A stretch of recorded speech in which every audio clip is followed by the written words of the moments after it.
Now when Balaam saw that it was the Lord's pleasure to give his blessing to Israel, he did not, as at other times, make use of secret arts, but turning his face to the waste land, and lifting up his eyes, he saw Israel there, with their tents in the order of their tribes, and the Spirit of God came on him. And moved by the Spirit, he said, These are the words of Balaam, son of Beor, the words of the man whose eyes are open.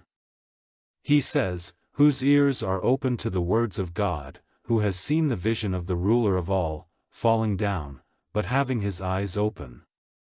How fair are your tents, O Jacob, your houses, O Israel!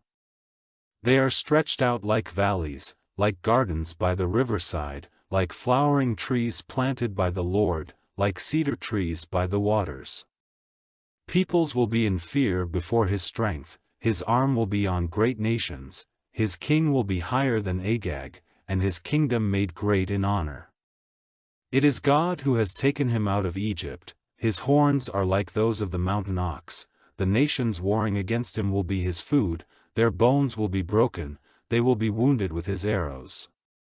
He took his sleep stretched out like a lion, and like a she-lion, by whom will his rest be broken? May a blessing be on everyone who gives you blessing, and a curse on everyone by whom you are cursed. Then Balak was full of wrath against Balaam, and angrily waving his hands he said to Balaam, I sent for you so that those who are against me might be cursed, but now, see, 3 times you have given them a blessing. Go back quickly to the place you came from, it was my purpose to give you a place of honor, but now the Lord has kept you back from honor.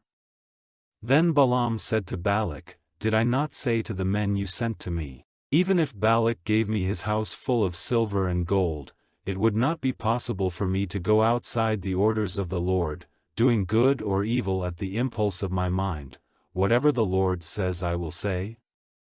So now I will go back to my people, but first let me make clear to you what this people will do to your people in days to come. Then he went on with his story and said, These are the words of Balaam, the son of Beor, the words of him whose eyes are open. He says, whose ear is open to the words of God, who has knowledge of the Most High, who has seen the vision of the ruler of all, falling down and having his eyes open. I see him, but not now, looking on him, but not near, a star will come out of Jacob, and a rod of authority out of Israel, sending destruction to the farthest limits of Moab and on the head of all the sons of Sheth. Edom will be his heritage, and he will put an end to the last of the people of Seir. And Israel will go on in strength, and Jacob will have rule over his haters.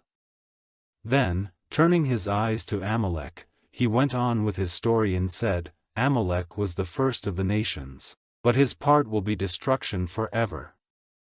And looking on the Kenite he went on with his story and said, Strong is your living place, and your secret place is safe in the rock. But still the Kenite will be wasted, till Ashur takes you away prisoner. Then he went on with his story and said, But who may keep his life when God does this?